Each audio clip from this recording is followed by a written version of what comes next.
Now, I'd like to pass the floor to Lina Konstantinopoulou, asking her and all the speakers for session number 2 to switch on their own cameras.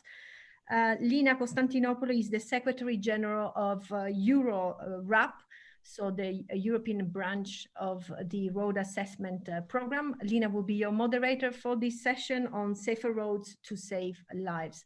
Lina, welcome. Thank you for joining, and the floor is all yours. Thank you very much, Susanna. Thank you again to IRF for the invitation to be the moderator. I'm also very honored to share a panel of gender parity. So thank you very much for also tackling the issue of gender equality in panel discussions. So welcome to all of you to the Safer Roads to Save Lives sessions. As you know, there were over 1.3 million deaths from road crashes around the world in 2018. Tackling safer roads requires a holistic approach and shared responsibility for all stakeholders. The Sustainable Development Goals 3 and 6 has injected, of course, a need and urgency into the demand for safer roads. Investment in safer and more sustainable transport is indeed needed in each country, either it's Western or Eastern or is in every part of the world. Infrastructure investment plans should of course continue to become part of national sustainable development strategies. And we need actions for evidence-based solutions to work better and to focus on policy and investment. Saying that, I would like to offer the panel to Matthew Baldwin, our own European Coordinator for Road Safety, Deputy Director General for Mobility and Transport from DG Move, European Commission. Thank you. Thank you very much, Lina. Can you hear me? Yes. You cannot see me because I have a message saying you cannot start your video because the host has stopped it, which I completely understand. I've been told many times I have a good face for radio. But at the moment, therefore, I'm not able, if someone technically could do anything. Here I am, I hope. Yeah, you try again. I think it's just when the system, when somebody else is speaking, there Here you I are. am. We My can goodness, see what a horrible sight. Well, good morning, everyone. Great to be with you, friends at the ARA. Thank you, Bill. Thank you, Susanna. Thank you, Lina. And the chance to discuss with you sustainable mobility for a sustainable future. And just briefly, if I may, on sustainability in transport, because it's so obviously essential. Urgent steps are needed. You know the numbers: transport CO2 emissions, 25% and growing, road emissions alone, 20% of the total, which is exactly why the EU has set itself these very strong but deliverable targets to reduce climate emissions from transport by 90% by 2050, with strong interim targets as well by at least 55% by 2030. But these targets can be delivered. There is, as Liliana Pavlova has said very well, a credible decarbonisation pathway ahead, and you've heard from her and others how we can start to address that. But I do want to underline for this audience that the Commission is not backing off these targets. President von der Leyen, in her recent State of the Union speech, said they're too ambitious for some, they're not ambitious for others, but we can do them, and they are now our new European growth strategy. The European Green Deal is the growth strategy. So please don't doubt the political will coming from this institution. And we in the Transport Department of the Commission, DG Move, are taking our cue from this. We'll be shortly coming forward with a new sustainable and smart mobility strategy to address the twin green and digital transitions. And you can expect to see more of this document when it hits the streets in the coming weeks. Very happy to say more about that in our discussion. Now, with sustainability goes safety. They are natural partners. So I'm doubly proud to be wearing two hats with you today as the EU's coordinator for road safety and sustainable mobility. Bill, you already mentioned that we've seen fewer road deaths during the COVID crisis. We are running at roughly 3,000 fewer fatalities during 2020 compared to the previous comparable period in 2019. But this is not as much as a reduction as would have been suggested by the drop in road traffic. We have seen quite a big transformation in particularly urban road use during the crisis, a strong increase in active mobility. Thank you for mentioning that, Susanna, especially things like cycling. a big drop in public transport, which is going to be a road safety problem before too long if we're not careful. But more importantly, a lot of people talking about how space is shared in our cities, how we mustn't go back to our old, congested, polluted ways in cities. Put in economic terms, this is about, as James has already mentioned, reducing the external costs of transport, roughly 1 trillion euros a year just in the European Union, heavily related, of course, to road transport, the costs of poor air quality, of noise, of CO2 emissions, congestion, and of course, the cost of road crashes. The broader point about COVID, of course, is that the total deaths from this terrible virus in 2020 are likely to be very similar, certainly in the same order of magnitude as the total annual deaths on the world's roads. As you mentioned a moment ago, Lina, around 1.35 million on the WHO estimates. And we've seen citizens across the world accepting the very tough public action needed to save lives in the epidemic, even at enormous economic cost. So we need to channel just a little bit of that tremendous energy into road safety, knowing that action to save lives on our roads saves us money. So on road safety, we're entering a hugely exciting period. We've got a strong declaration from Stockholm. It's great to see so many friends there. It feels like a long time ago, but I remember all of you being there. Now endorsed by the UN General Assembly in a resolution calling for a second UN decade of action. I'm sure Nhan and my fellow panelists will want to say more about the plans that are being developed to deliver on the ambitious but agreed 50% reduction in deaths and serious injuries globally by 2030. I want to stress in my remaining time how we have to see our efforts on road safety in the broader context of what we call the safe system or Vision Zero. We've got to move away from our previous focus on individual mistakes by drivers or other road users. We need to develop a systemic approach to protect all road users, including the most vulnerable. And safe infrastructure is a fundamental part of that. We need well-designed and properly maintained roads to reduce the probability of crashes and forgiving roads that reduce the severity of crashes when they happen.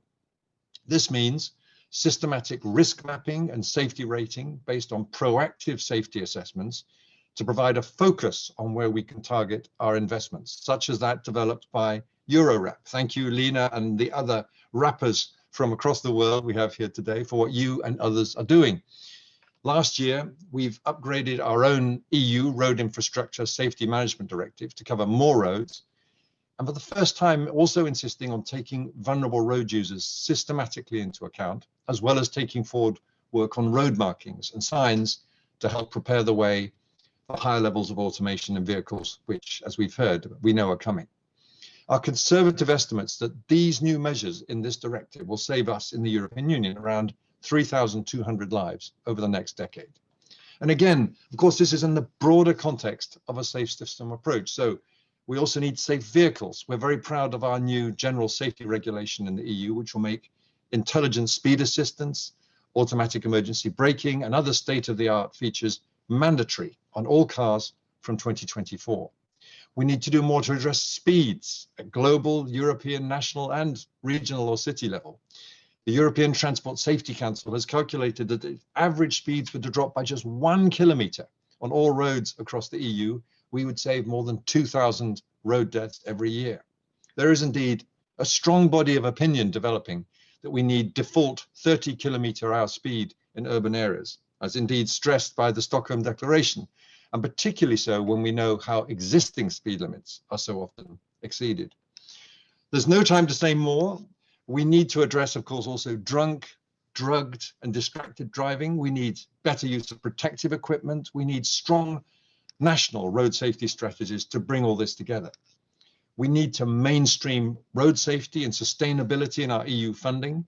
And I'm very happy to say more in our discussion about funds like the Recovery and Resilience Facility, as well as what we're doing to bring road safety into development with partners such as the African Union.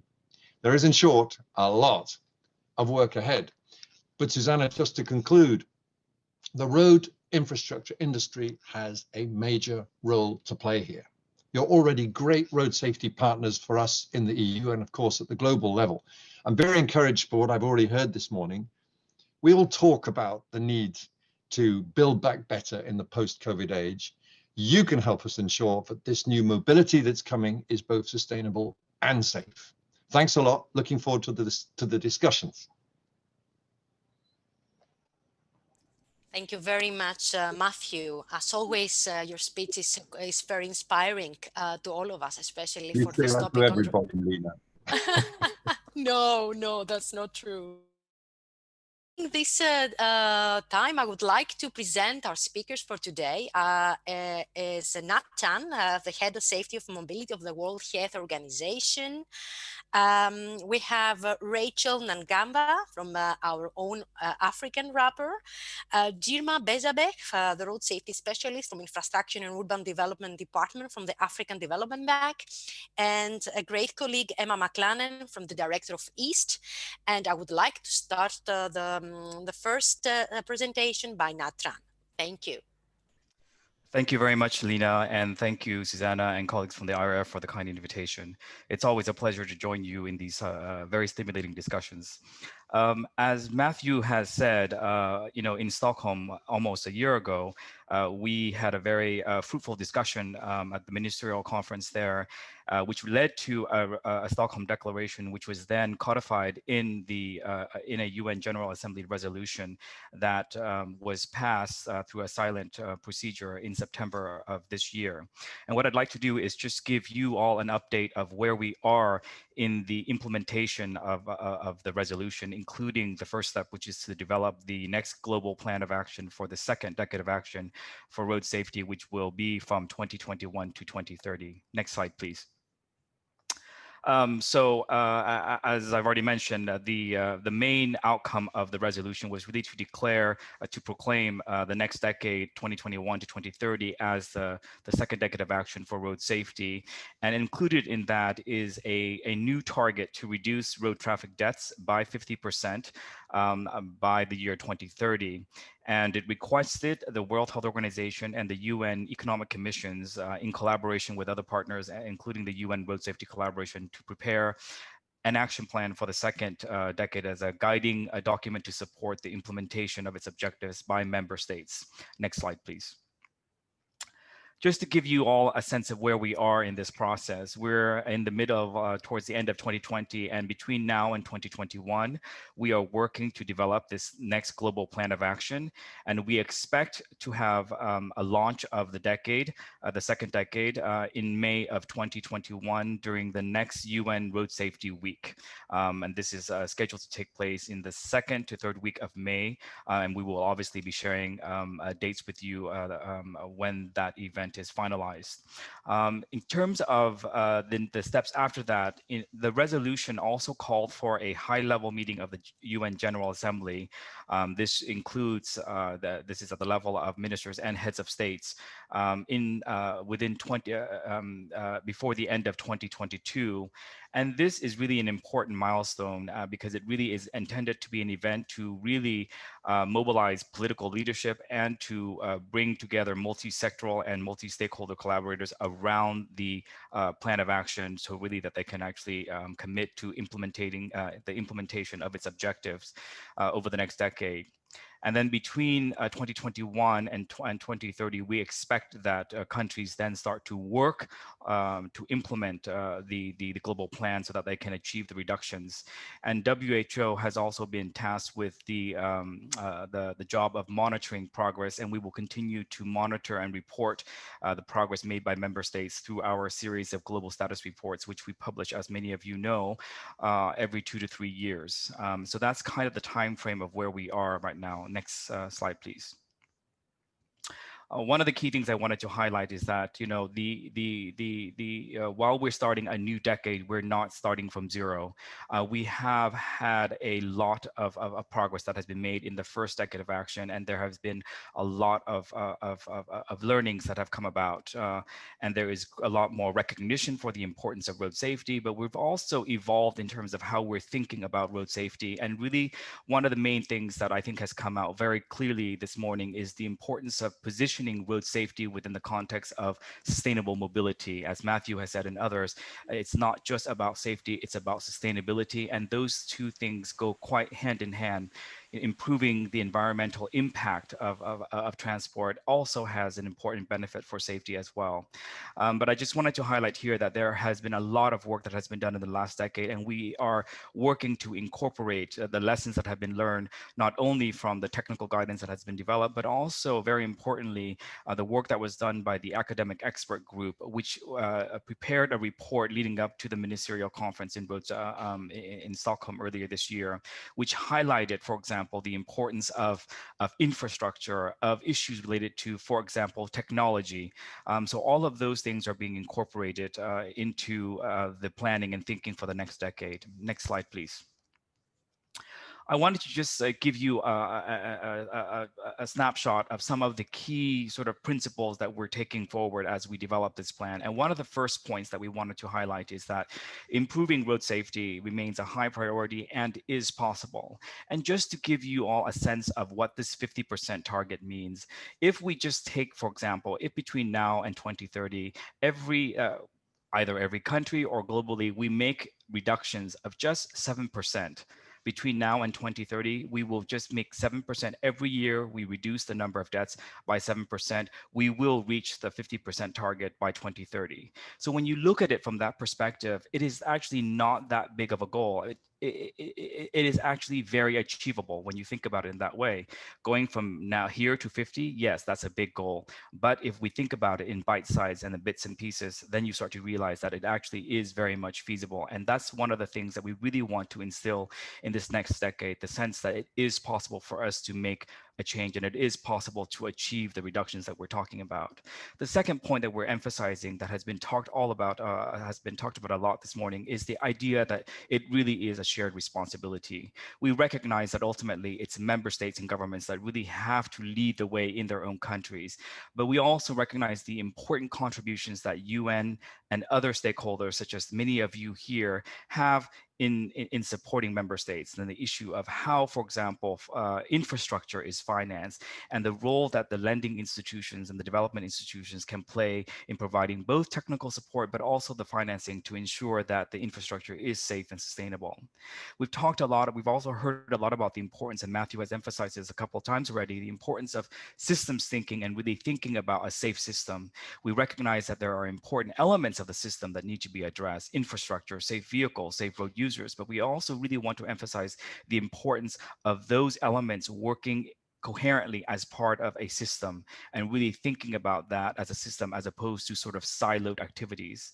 And finally, we want to highlight the importance of local adaptation. One of the issues is that we want to make sure that the global plan is not a prescriptive a plan that countries are expected to adopt and copy, but rather to take elements of that and adapt according to their local context. And I think this really relates to the idea of systems thinking.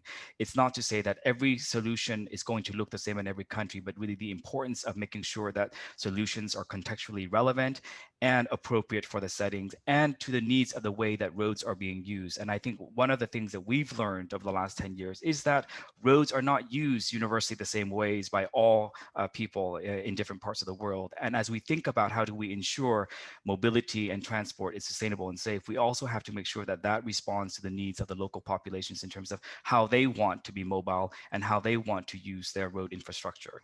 Next slide, please. I just wanted to quickly touch upon this question about baseline for the new decade and how we plan to measure this. As we've already talked about, we're starting roughly at a position where we know roughly as of 2016 data, 1.35 million people are dying every year.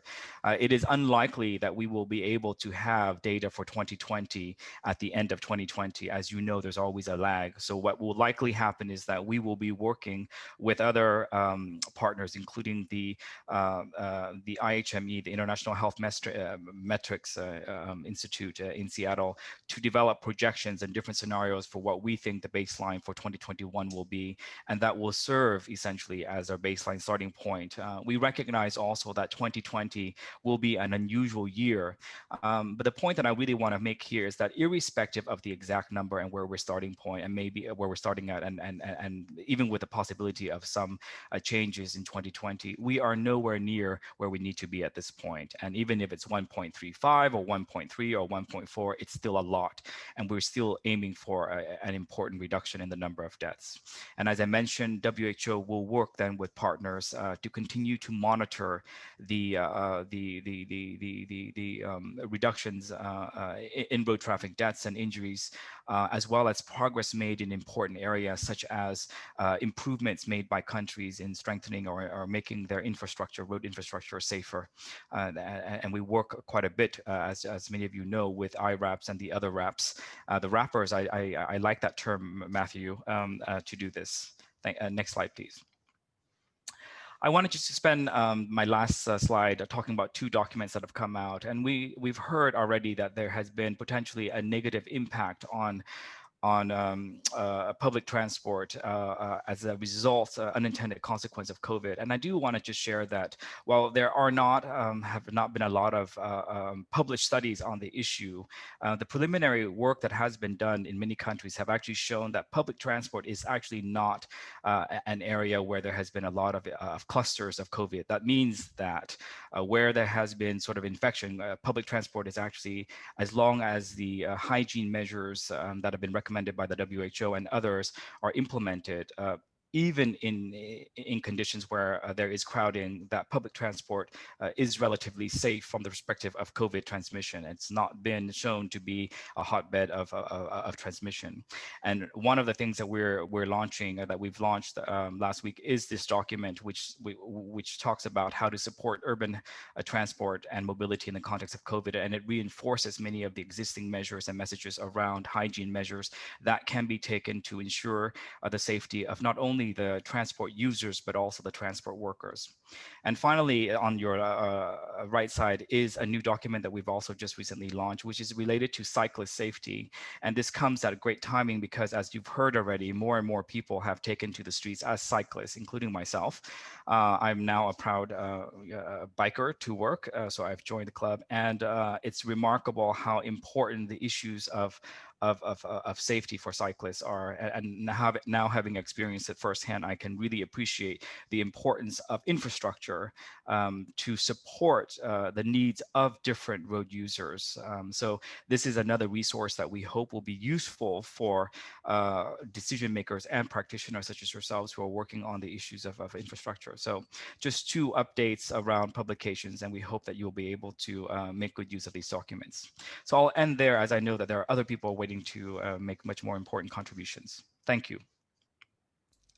Thank you very much, Nhan. I think we have a lot of questions already. So what I suggest is that we will continue with the presentations, and we will follow up afterwards with series of questions that are coming up from the panel. Now we are moving focus to the next presenter. And of course, not only to the next presenter, but also to pass through another continent, Africa. So Africa, like the rest of the world, is witnessing, of course, a road safety crisis with the highest per capita rate of road fatalities. And I know my colleague, my AfricaRAP, Racheal, can also present the Tanzanian 10 Steps project. Thank you, Racheal. Thank you, Lina. Good to be here, and I'd love to meet some of you people in real life. So I'll quickly go into the presentation because I know we're limited in time, and please feel free to ask questions, because if I'm rushing through, there's a lot of detail in this project that you could actually, learn from, benefit from, or actually just understand from. So if you could move to the next slide, please. So the 10-step program basically has a number of goals. It's a practical program, and it's the first one that's been funded through the United Nations Road Safety Fund. So this project is basically supposed to be a pilot project with this fund, and in this process where we have 10 steps where we have to work towards developing systems and processes to support the local agencies, the national agencies. The key part of this is to actually build capacity in all the institutions so that road safety in all these years, and especially in the last decade, has been about systems, processes, but we need this stuff embedded into agencies so it can be sustainable. So that's one of the key elements of this program.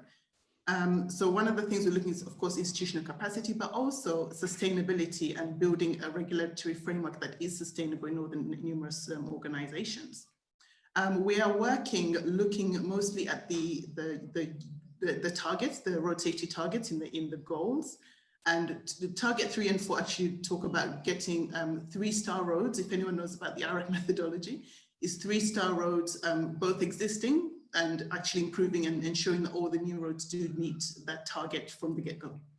Now, key to this is having an institutional, a last institutional commitment to the program and the findings of this pilot, and being able to not copy and paste necessarily, but use the learnings from this in all the other countries. Secondly, it's about building partnerships, whether it's national partnerships at the local level or international partnerships, and getting agencies such as funders and other technical expertise into each program, into each country, and trying to develop this long-lasting and sustainable program. And this would mean that there will be a positive impact and it will be long-lasting. And we hope to look at this from the first few projects that we do work on this project in Tanzania. Next slide.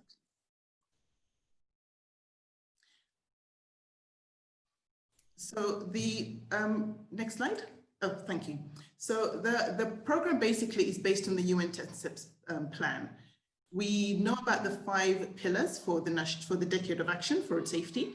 We are focusing specifically on pillar number 2, which is the safer roads and mobility. So looking at infrastructure and, behavior, speeds and things such as that. From those pillars, pillar number 2 has 4 focus areas. And of those, we have developed 3 priority areas. And in each of those priority areas, we've created some steps. And altogether, the 3 priority areas, we have created 10 actual steps. If you can move to the next slide. So I'm going to quickly go through this because I will also, hopefully they'll share, or in my slides, there's a link to the 10 steps program, which can actually break down all these steps in detail. So please do refer back to that to get the detail.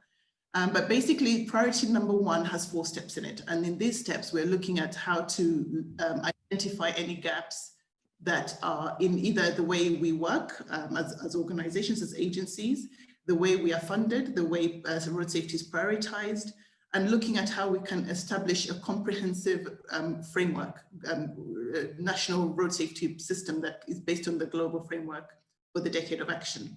So we're looking at how road safety is managed, we're looking at the policies that we have in place and how we can enhance those. We're looking at design standards, how we can incorporate road safety into those, the quality of our construction projects, and financing mechanisms, of course, and also how we're set up as organizations and how we prioritize road safety. We're looking at the gaps and the things that we need to basically focus on as part of this project. When things are working well, we maintain. When things need some improvement, we work on how we can improve those. We can go to the next slide. Similarly, the priority number 2, which looks at the national standards and capacity building. Now, once we know the gaps in priority number 1, priority area 1, we're looking at how we can now improve those gaps, close off those gaps, close off where we have issues, but also look at how we can improve the existing standards. We can't do this just by improving documentation. We have to build capacity and ensure that the agencies, the contractors, the consultants, the people who work in the roads, in the road development area, are actually able to understand, and it's actually localized. Whatever work we're doing, it can be done and it's feasible. It's not something that's pie in the sky and nobody can quite achieve it. So we have to look at how we can make sure these things are embedded within our national strategies and our national processes, or agency processes. Next slide, please. And the 3rd priority area, which actually looks at the last of the 10 steps, the last 4 steps, we're looking at how we can look at infrastructure management. So management is actually one of the core areas of anything. We can develop processes and systems, but if they're not properly coordinated or properly managed or embedded well, then everything else remains, as I like to say, a document on the shelf. So we need to look at how we can actually embed these systems and processes into our day-to-day activities. but also how these works can be coordinated. Now, one of the ways we're looking at this is using the RAP system or the IRAP processes, is to develop like a Tanzania RAP. So whether we call that a Tan RAP and a T RAP or Tan's RAP, you know, that's definitely up for grabs. We can put like a voting system for that. But we're basically trying to see how this can be coordinated, how it can be managed, how we can engage, how all stakeholders can be engaged, how they can all input to work together to learn from each other, but also getting the support from all our external partners and stakeholders. We have had a lot of success with other programs such as EndiaRAP and ThaiRAP and EuroRAP, who Lina's on the call right now. So lots of past programs where we've seen the benefits of having such a system in place in Tanzania. So we hope to develop something similar to that. We can have the next slide, please. So I keep talking about who are the key players, and I keep saying we, but the we is basically Tanzania. So if we can work together as agencies, Tanzania is the biggest beneficiary, but as global people, we're also biggest beneficiaries. We started with Tanzania mostly because we have done, IRAP itself has done a lot of work in Tanzania, and we have built a number of relationships. We have seen a lot of work be done in Tanzania, but we've also, we know that there's a lot of capacity in Tanzania to do this project, as there is in other countries. Tanzania is just one of those countries where we can start almost with our feet running, hit the ground running. But the biggest stakeholder, the biggest partner in all of this is the government of Tanzania through the Ministry of Works, Transport and Communications, as well as Ministry of Finance, the road agencies such as TARURA and TANROADS. But in essence, the funders for this program are also key players. So we have the Road Safety Fund, who I've discussed. It's co-financed by the Global Road Safety Fund facility, as well as UK Aid. And the program will be implemented by the local agencies, so the Tanzanian agencies, but as well as PIARC, TARA, IRAP, the IRF, as well as the United Nations Economic Commission for Africa, so UNECA. And we hope to build on the existing or past IRAP assessments that we've done in Tanzania, which is over 3,000 kilometers in the past. But we also hope to have linkage with existing programs, such as the RICE and the DINE programs, looking at how they're going to upgrade the data system, the RICE upgrade, as well as looking at other programs such as the work being done by Cardinal UK, the work being done by the Amend, which is all very, very key and important for road safety. The key message here is for us to have a sustainable, long-lasting, embedded program. We can have the next slide, please. Thank you. Racheal, if we can finalize in 1 minute. Yeah, this is my final yes. one. Right, so finally, and to wrap up, these are the 4 areas that we hope to have an impact on, and I've talked about them all, and the text will be, I'm hoping that they'll be sharing this information, but to basically build a TANRAP or Tanzania RAP, where we can have a coordinated effort and we can support each other, both local and international expertise. We can build this inside of Tanzania so that Tanzanians actually run it, manage it, coordinate it, and build it for the country. And it can be a learning experience for others. But also it can be an opportunity to share data. For example, the WHO data that's collected can have more accuracy. There can be more accuracy in the data that's collected from Tanzania because we have systems and processes for this. So the idea is to have a systematic improvement of the existing network and make sure that the new roads being built are not killer roads. We're not building any more killer roads, and we're improving road safety in Tanzania for now, but globally, ultimately, for the rest of the countries. The last slide, please. And this is just to say thank you and encourage us to work together. My key hope for this project is to work very closely in Tanzania with Tanzanians and to build it for Tanzania, but with a view of hopefully extending it to other countries. Thank you so much for your attention. Thank you, Racheal. Thank you very much for this very interesting presentation on the efforts of Tanzania. And we have a question also from the panel, but we can take it later on. So staying still in the African continent, I would like to open up the panel to Girma, who is discussing about the road infrastructure safety from the African Development Bank side. And Girma, there are so many questions on funding, and hopefully you can cover us a bit more about this topic.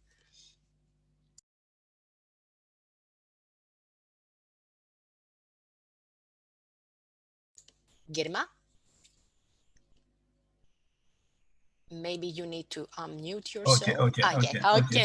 Thank you, Lina. Yes. I would like to thank the IRA for inviting me to speak on this occasion. Next slide, please. Well, my presentation will actually see the road infrastructure safety globally, and then I will look at the tools that we have provided to integrate safety in infrastructure, starting from the inception up to the operation. Road infrastructure safety management is an integrated and systematic technique to ensure safety, to reduce road deaths and serious injuries. As you could see from this picture on the slide, we have got different stages for new roads, existing roads, and there are different approaches and tools. And these are what I will be presenting in the next slides. The next slide, please. Safety engineering contributes to safer roads in two ways. Firstly, it can be incorporated into the road infrastructure, planning and designing such that it is safer. So safety is, by the way, it's a very important criteria for planning and designing a road infrastructure. So it is considered in route selection, alignment design, cross-sectional design, intersection design, providing pedestrian facilities, choosing road surfacing, and also providing the pavement marking signs and so forth. Road safety engineerings are also very important measures to influence road users so that road users are not violating traffic regulations, and they also improved habits and deter them from making wrong decisions, like road safety, speed management measures, traffic channelization, roadside improvements, and this one are usually implemented on existing roads. Next slide, please. Well, there are approaches and concepts in infrastructure safety. The safe system approach is one, I think, which has been covered by Matthew and other speakers. This is, an approach by which road transport system is designed by providing responsibilities to manage, the interaction of components of the transport system, so that the human being is not exposed to, kinetic energy that is not acceptable, or actually that causes deaths and serious injuries. There are different concepts depending on the environment in urban areas and rural areas, and depending on the specific problems. And there are also road safety management tools that are normally developed. These tools are categorized as preventive tools, on proactively without, and then there are also reactive measures, tools.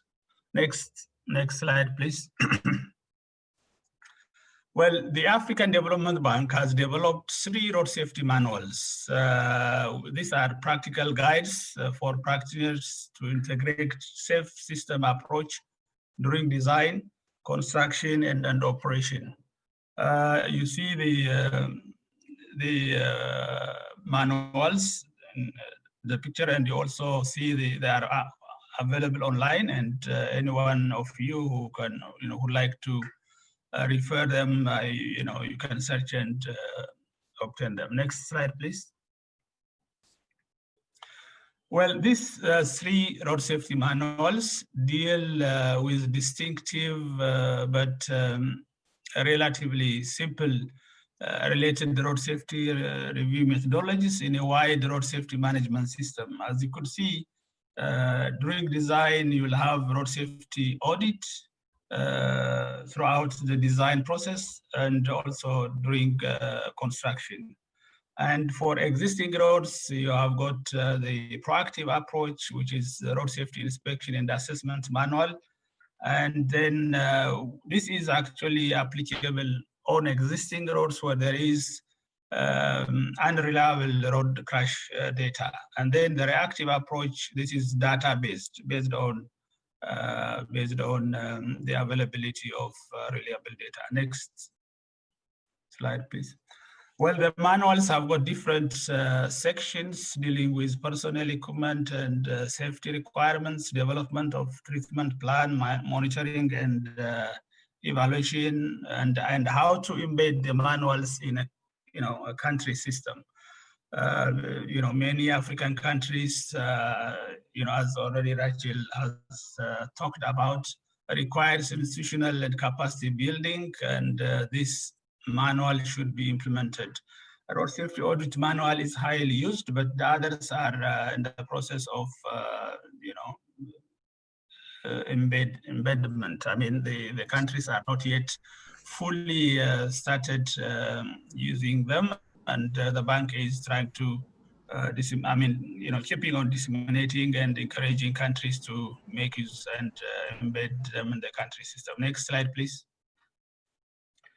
Just briefly on each manuals, the road safety audit manual has, recommends road safety audit during design and construction at 5 stages, as you could see. Next slide, please. And the different stages of audit are also recommended differently at different stages for different types of road projects. Next slide, please. The second one is the proactive approach, which actually is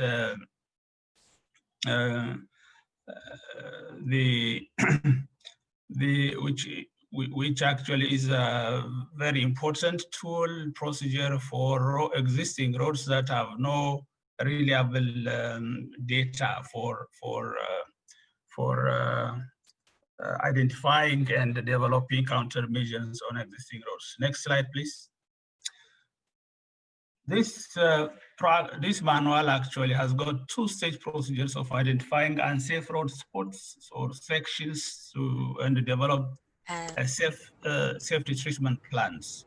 Girma, if we can finalize in 2 minutes, that will be great. Yes, I'm finishing. So the first one requires a road safety inspection that should be made in 3 to 5 years, and based on the outcome of the road safety inspection, the high risk sections are identified and detailed assessment is made. And you could see the process in the flowchart there. And based on that, develop a countermeasure measure is developed and implemented. Next slide, please. Well, the last one is the reactive approach method that I have said is based on the availability of data, reliable data on the existing roads, and this is based on analyzing the available data and, of course, developing countermeasures. Next slide, please. So as you could see, that this can be, again, depending on how detailed the data available is, we can identify black spots, or we can also identify risky corridors or routes or areas, so that we can develop countermeasures and implement them. Next slide, please. Well, these are actually how black spot analysis and investigation made. So the manual has got this detailed analysis and investigation, and how the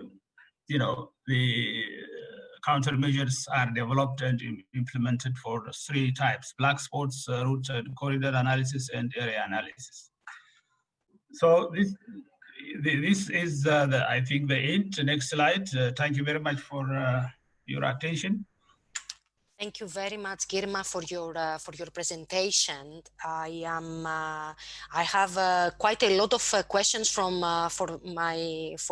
for this topic with respect to the project in Tanzania, and also a few questions for Girma, but we will take it later on. I would like to invite Emma. Emma is from the Eastern Alliance for Safe and Sustainable Transport, and a very good colleague that I'm working with. Emma, the floor is yours. Thank you very much, Lina. I'm going to talk today about people-centered roads. Next slide, please. And I would like to just say something about what I mean by that. Why people-centered roads? And if I could just introduce EASST. We're the Eastern Alliance for Safe and Sustainable Transport. And we work with 15 organizations in Eastern and Southeastern Europe, the South Caucasus, and Central Asia. And our aim is to make roads safer, greener, and more sustainable for future generations. Next slide, please. So what do I mean by people-centered roads? And those are roads that have human beings at the heart of planning. And that's at every stage, from the original concept to the design, to the, sorry, my video seems to be off, there.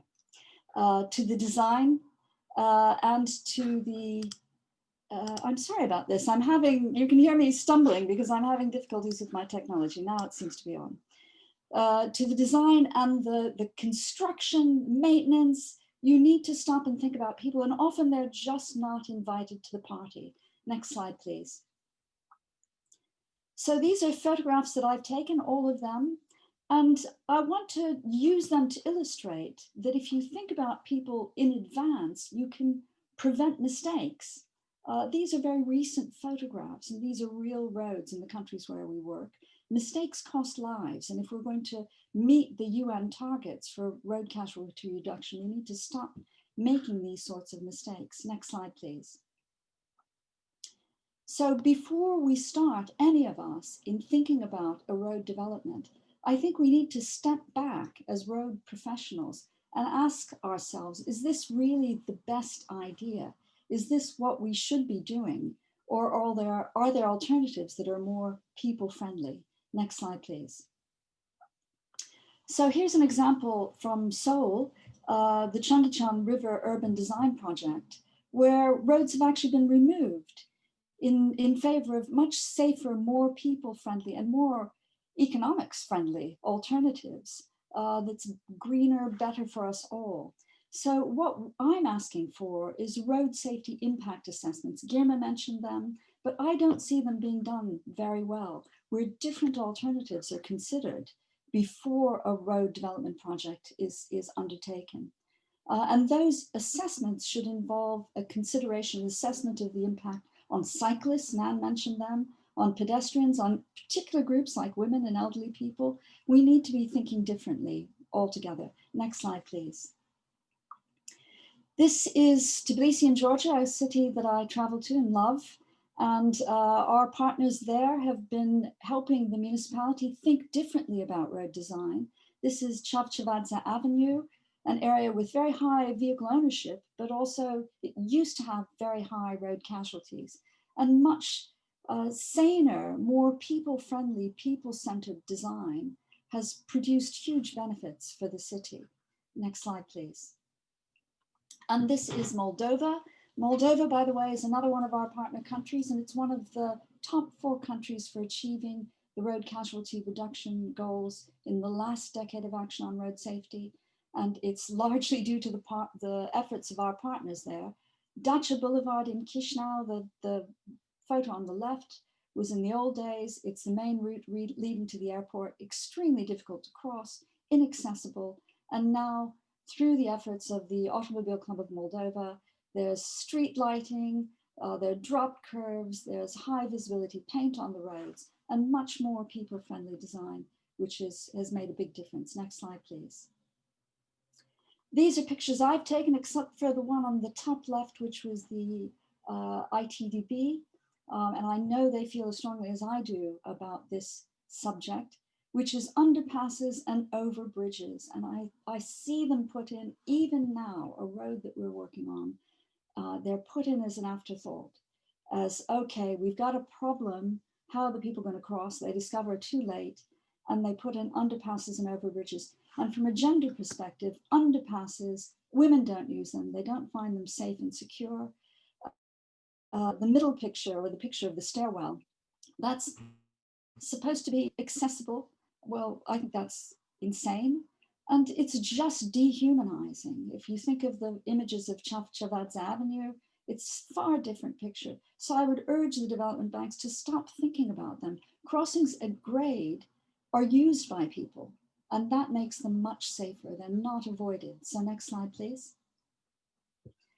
I have a very impassioned plea to make about stakeholder engagement. This is what I often see in road projects. This is not stakeholder engagement, particularly when it's a room with just men. It should be done differently. Next slide, please. These are the stakeholders we need to be listening to systematically. And we need to be able to answer basic questions, such as the man on the left. How do local business owners access their business facilities? How do they get their employees to work? Are we designing with them in mind? What about people in wheelchairs, people who are visually impaired? Are our roads accessible for them? Farmers, again, a 100-kilometer road we're working on currently, almost no crossings for the animals, so the animals will cross on the high-speed road when it's completed. And the same with the people and the children. We need to be thinking, and we can't wait for those people to come to us. We need to go to them. And believe me when you do, because I've seen it, the people have a lot to say about the roads that are often cutting their villages in half, cutting their communities in half. They need to be the first ones we talk to in doing any road safety impact assessments or any other work. And we need to think about them during construction as well. Often I've seen construction sites which are a nightmare for local people. And I'm not talking about 10, 20 years ago. This is happening now. So next slide, please. So that's it. I just wanted to be impassioned but brief so we can have some questions. I think safer roads begin with people, and those people, first of all, are us. We need to be thinking about the communities that those roads are serving and thinking differently and helping governments have a better vision of what we mean by road safety and sustainable mobility. Thank you. Thank you all very much. Thank you very much. I promised to Matthew that I would say that his speech was inspiring, but I'm really sorry, Matthew. I have to say that Emma's speech was also, also inspiring as well. So I will have to ask the presenters to maybe open their videos so we can all see you and have a small discussion. We have received numerous of questions, and I think I will start with the first question, which we were bombarded about funding, and especially how do we address the issue of funding to implement the safe system approach? So would that be maybe be taken by Girma or Nhan? Okay. Now, well, financing is a very critical issue. It has been the case everywhere when I, speak or I make a presentation. Well, on our side, I think first of all, financing should be resolved locally. Financing that is really provided by development partners can only assist to facilitate. And in the African Development Bank perspective, currently we do not have dedicated grant financing for road safety. And all what our support is actually financed by loans attached to other transport projects.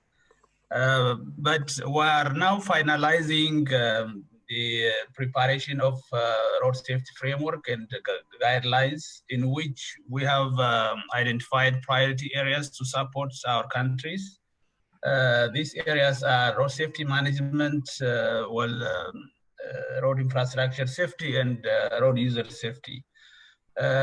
Along with this, we are planning to actually create a road safety fund, to finance for financing. But most importantly, we would like to assist countries how to mobilize their own resources so that they can sustainably support their own road safety programs. And another thing that I think countries should do is, of course, coordinate the financing that they obtain from development partners. Because in most cases, development partners are actually, providing or interventions scattered here and there without any organized program. So if we could really coordinate our financing, we can really inject and leverage, for assisting countries so that they can be effective and also and sustainable. Yeah, thank you very much, Girma. Maybe from the European Commission side about the issue of developing these road safety national strategies in the member states and how important it is and what the Commission is doing currently on this topic, Matthew. Maybe we can also tackle the funding from that side as well. Absolutely. Thank you, Lina. Just on the funding thing, I think we have to be realistic. The amount of money that's going to flow for new roads in the era of looking at sustainability may be limited. I do think there is money out there for targeted funding using these proactive assessments that we've all been talking about. Take a look at what Slovakia did using the EuroRAP technology, dramatically upgraded its network with relatively small amount of money from 2 stars, I think, to 4 stars. I don't have the numbers in front of me. So focusing on using money for upgrades and for maintenance. The second point I wanted to make is that when we look at the Green New Deal and the Recovery and Resilience Fund, I promised to say a word about that. Road construction investments need to be consistent with this principle we've enacted called do no significant harm, which means in essence, a priority needs to go to infrastructure that's enabling low carbon transport, such as electric charging points and hydrogen fueling stations, or indeed things that are targeted at improving active mobility, like bike lanes, pedestrian zones, and so on. That all said, within the European Union, the RRF can support transport projects of European interest, like the Trans-European Network, the TEN-T projects. And I think that goes to the point that Susanna made about areas where we're still short in completing the network, particularly in the central and eastern new members to the European Union. You asked me to say a word about national safety, road safety strategies. That's absolutely central.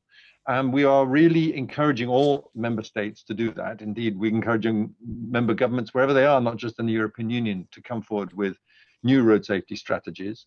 Again, using the safe system approach, looking systematically at all the different areas. And one thing I should mention, the central role of a national coordinating point, preferably someone high up in the government who will coordinate all the different ministries, whether it's health or infrastructure or transport, to bring these things together.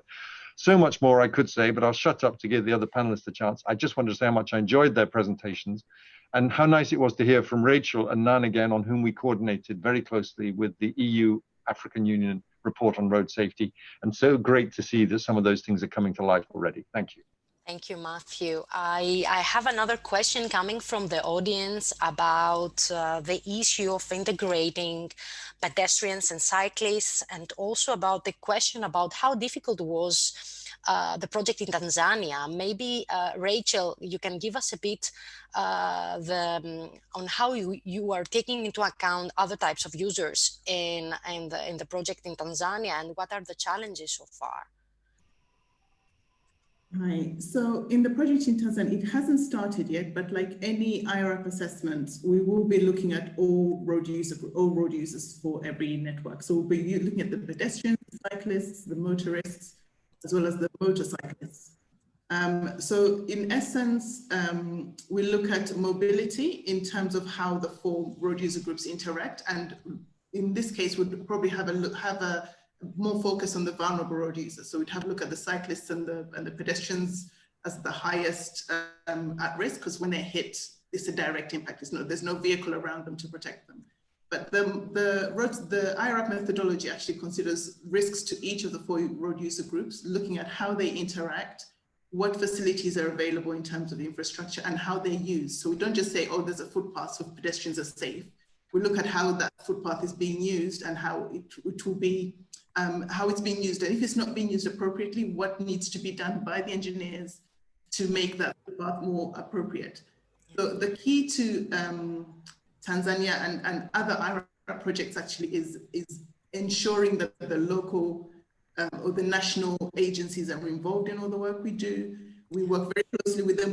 We need all the recommendations and things that we actually recommend or propose to be workable in the environment which they're being proposed. So whether it's in Europe, the US, or in Africa, it has the recommendations are very specific to actually each country. So Tanzania and Uganda, who are next door neighbors, could have some challenges which are different to each other. And we do consider the 4 road user groups in their actual environment and what works. So we take into account the road user, the behavior, so to speak, how the road user actually uses the facility. I hope that answers. Thank you very much, Racheal. It's a bit also close to what Emma was saying about taking the people's heart, but it's much more than that. I think, again, it needs a holistic approach, and exactly this is what we need. And I have another question. Susanna, can we still take another question for the panel?